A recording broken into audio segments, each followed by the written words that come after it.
গণ অভ্যুত্থানে পালিয়ে যাওয়া শেখ হাসিনা ভারতে আর একদিন অবস্থান করতে পারবেন, অর্থাৎ আগামীকাল বৃহস্পতিবারই তার ভারতে থাকার মেয়াদ শেষ হচ্ছে।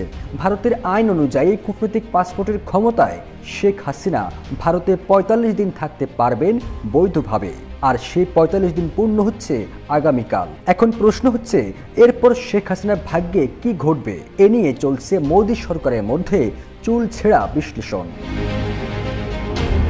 ভারতের পররাষ্ট্র মন্ত্রণালয়ের এক মুখপাত্র জানিয়ে দিয়েছেন, কূটনৈতিক পাসপোর্টের দৌলতে শেখ হাসিনা ভারতে থাকার মেয়াদ শেষ হলেও তাকে বাংলাদেশে পাঠানোর সম্ভাবনা একদমই নেই। তাহলে কোন শক্তির বলে ভারতে থাকবেন শেখ হাসিনা? কোনো মহলের যুক্তি, হয়তো তিব্বতী ধর্মগুরু দলাই লামার মতো সাময়িকভাবে আশ্রয় দেওয়া হতে পারে শেখ হাসিনাকে। তবে ভারতে থাকার বিষয়টি এখন ভারতের সিদ্ধান্তের উপরেই নির্ভর করছে বলে জানা গেছে।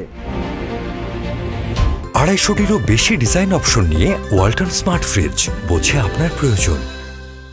শেখ হাসিনা দেশ ত্যাগ করার পরই ছাত্র আন্দোলন এবং বিভিন্ন দলের পক্ষ থেকে দাবি তোলা হয়েছে, শেখ হাসিনাকে ভারত থেকে এনে তার বিচার করতে হবে।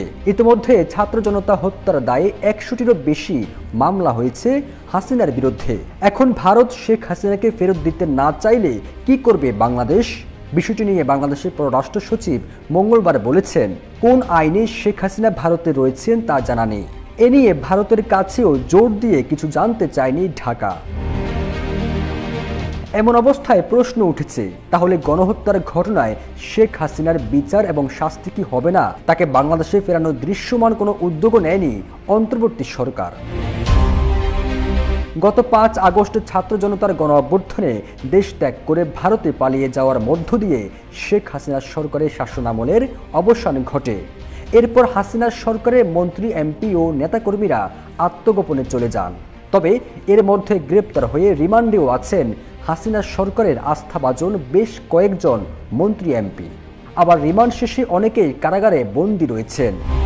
ফিরোজ আলম, জয় জয় দ্বীপ।